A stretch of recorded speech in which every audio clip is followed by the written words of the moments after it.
जय श्री श्याम सभी श्याम प्रेमियों को। कैसे हैं आप सभी? आशा करती हूँ मेरे बांके बिहारी जी की कृपा से आप सभी कुशल होंगे। करवा चौथ की मेरी सभी बहनों को बहुत बहुत शुभकामनाएं। माता रानी उनके सुहाग को दीर्घायु करे। आज का जो वीडियो का टॉपिक है वो है सिंदूर हमें कैसे लगाना चाहिए, सिंदूर लगाते समय क्या क्या सावधानियां रखनी चाहिए, सिंदूर कब लगाना चाहिए। तो इससे जुड़ी आज सारी बातें करते हैं। देखिए, सिंदूर मतलब हमारे सुहाग का चिन्ह, मांग में भरने की सुहाग के चिन्ह जो होता है।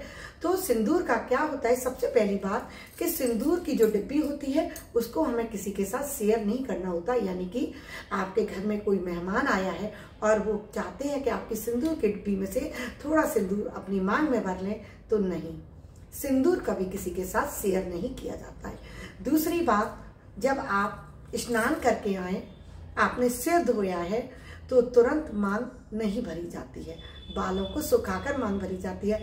आप टीवी सीरियल और पिक्चर्स के ऊपर मत जाइएगा, उसमें दिखाते हैं नहाकर आए और सिर धोया, गीले बालों में तुरंत मांग भर रही हैं। वो चीज़ अपने धर्म में नहीं है, अपने बुजुर्गों ने नहीं बताई है। तो फिर कब भरनी चाहिए? थोड़े बाल सूख जाएं तब भरें। दूसरी बात, सुहागिन महिलाओं को हमेशा पीढ़े पर, कुर्सी पर बैठकर ही श्रृंगार करना चाहिए। मांग भरते समय तो खास तौर पे सिंदूर की डब्बी लीजिए और शीशे के सामने आप बैठ जाइए, खड़े होकर कभी मांग नहीं भरी जाती है। दूसरा, सिंदूर मांग में भरते समय दिशा जरूर देखनी चाहिए कि हम किस दिशा की तरफ मुख करके खड़े हुए हैं। जैसे या तो हमें पूर्व दिशा की तरफ मुख करके खड़ा होना चाहिए या उत्तर दिशा की तरफ मुख करके हमें खड़ा होना चाहिए। कभी भी दक्षिण दिशा की ओर, पश्चिम दिशा की ओर मुख करके अपनी मांग नहीं सजानी चाहिए। अब यदि हमें बहुत जल्दी हो रही है, हम स्नान करके आए हैं, तो हमें तुरंत कहीं जाना है और सिंदूर बनना ही है, तो क्या करें? स्नान करके आते ही मुंह में कुछ मीठा डाल लीजिए। आप कहेंगे हम तो पूजा करके खाते हैं, हम तो ऐसे नहीं खाते। तो आप एक काम कीजिए, काजू किशमिश कुछ मुंह में डाल लीजिए या 2 दाने शक्कर के डाल लीजिए। शक्कर मुंह में डालने में कोई बुराई नहीं होती। आप पूजा कर लीजिए फिर, या आपको समय नहीं है तो उस दिन जल्दी चले जाइए। बस कुछ शक्कर मुंह में रखकर ही सिंदूर लगाइए। एक कहते हैं कि सिंदूर लगाने से पहले ज्यादा चौखट पार नहीं करनी चाहिए। चौखट यानी कि दरवाजे की देहरी। आप स्नान करके आए, आप पूजा कर रहे हैं तो ठीक है, आप अपनी पूजा कंप्लीट कर लीजिए, उसके बाद सिंदूर मांग में भर लीजिए, लेकिन गीले सिर में नहीं लगाना है, वो तो मैं पहले बता चुकी हूँ। दूसरा, दरवाजों की ज्यादा चौखट पार नहीं करनी है। यानी कि आप बार बार किसी कमरे को क्रॉस ऐसे अंदर बाहर मत करते रहिए। ये कुछ नियम होते हैं जो मैं आपको बता रही हूँ। आप सोचेंगे ये क्या चीजें हैं? ये सुहाग की लंबी आयु के लिए होते हैं। दूसरा, इनसे हमारे घर की खुशियां जुड़ी होती हैं। कैसे? क्योंकि घर की जो महिलाएं होती हैं ना, उनके हाथ में ही घर की खुशियां होती हैं। तभी तो घर की जो महिला होती है उनको लक्ष्मी का नाम दिया गया है। तो घर की जब महिलाएं सारे नियम को मान कर चलती हैं, धर्म के रास्ते पर चलती हैं, क्योंकि हम सनातन धर्म को मानते हैं, तो जो हम कथा कहानियों में सुनते आए हैं, हमारे बुजुर्ग कहते आए हैं, जब उन नियमों का पालन करते हैं तो हमारे घर में खुशियां आती हैं। बृहस्पतिवार को कहते हैं पीले रंग वाला सिंदूर अपनी मांग में लगाने से हमारे घर में सुख शांति और समृद्धि बनी रहती है। दूसरा, पति पत्नी में आपस में बहुत प्रेम बढ़ता है। यदि आपके बीच में बहुत मनमुटाव चल रहा है, आपकी आपस में नहीं बनती है, हर समय लड़ाई चलती रहती है, तो आपको क्या करना है? पीले रंग का सिंदूर लेके आना है और बृहस्पतिवार को भगवान जी को पहले एक बार उस सिंदूर की डिब्बी को समर्पित कर दीजिए। फिर उसको लेकर आप रख लीजिए शुद्ध जगह पर और प्रत्येक बृहस्पतिवार को उससे अपनी मांग सजाइए। आप देखेंगे बहुत जल्दी आपके परिवार में खुशी आएंगी, आपके पति पत्नी के बीच में प्रेम बढ़ेगा। दूसरा, मांग कभी भी थोड़ी नहीं भरनी चाहिए। मांग को हमेशा लेकर और पूरा भरना चाहिए, आखिर तक जितना आपके यहाँ बताया जाता हो। तो हमारे यहाँ होता है जैसे यहाँ से लेकर यहाँ तक, आपके यहाँ जितना होता हो आप पूरी मांग भरिए। कभी भी इतना सा पॉइंट लगाना जो आजकल लड़कियों ने सीख लिया है कि बोल लिया इतना इतना लगा लेती हैं, आप ऐसा कभी मत करिए। ये सही नहीं होता है।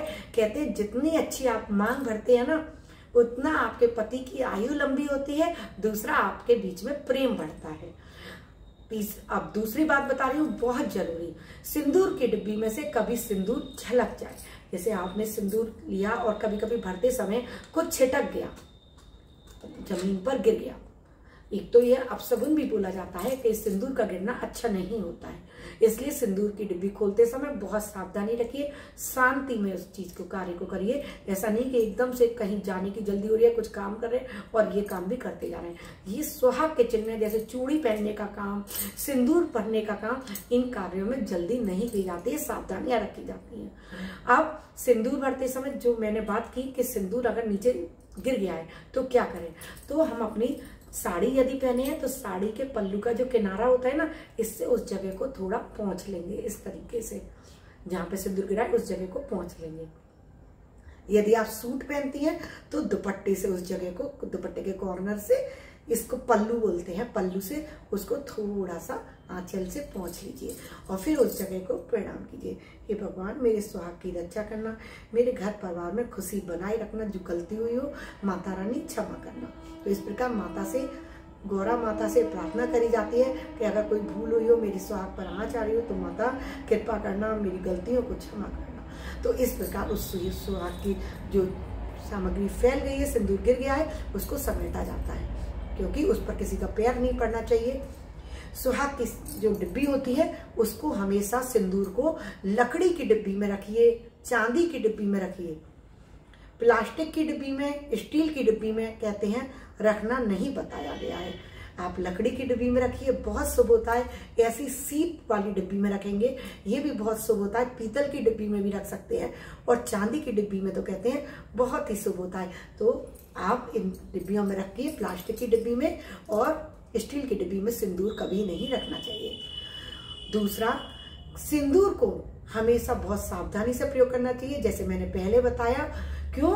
क्योंकि कहते हैं, हमारी दादी नानी कहती आई हैं, सासू माँ ने कहा कि सिंदूर ना, जैसे कहते हैं भगवान ने सांसें गिनकर दी हैं, उसी प्रकार सिंदूर भी भगवान ने हमें तोल कर दिया होता है। तो हमें उतना ही मिला है जितने हमारे किस्मत में है। तो इसलिए सिंदूर को बहुत संभाल कर इस्तेमाल कीजिए। जैसे सांसों का कहते हैं, सांसों की माला में सुमरन करूं हरि का नाम, क्योंकि ये माला है, ये चल रही है, कब टूट जाएगी इसका नहीं पता। इसी प्रकार ये जो सिंदूर है ना, ये सिंदूर हमें तोल के मिला हुआ है भगवान के यहाँ से कि इतना तुम्हारा भाग्य का है, ये तुम्हारे भाग्य का है। तो इसलिए इसको कभी गिरने नहीं देना चाहिए, संभाल के प्रयोग करना चाहिए। किसी को शेयर तो बिल्कुल नहीं करने देना चाहिए। कहते हैं सुहाग का ये जो सिंदूर और चूड़ी यदि किसी से हम शेयर करते हैं तो दूसरे जन्म में फिर वो हमारी सौतन बनकर आती है। ये अभी की बात नहीं है, ये बहुत पुरानी चीजें हैं जो कि हमेशा हम अपने बचपन से भी सुनते आए हैं कि कभी भी सुहाग की जो सामग्री है किसी को शेयर नहीं करते, नहीं तो फिर दूसरे जन्म में वो आपकी सौतन बनकर जन्म लेगी। मतलब आपकी पति की प्रेमिका, दूसरी पत्नी बनकर आएगी, फिर बुरा लगेगा ना।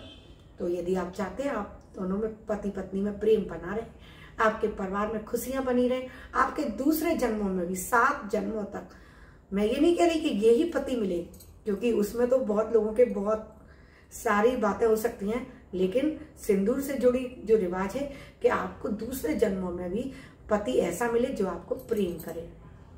ऐसा चाहते हैं ना आप, तो नियमों का पालन जरूर करिएगा, अपने सनातन धर्म के हिसाब से चलिएगा।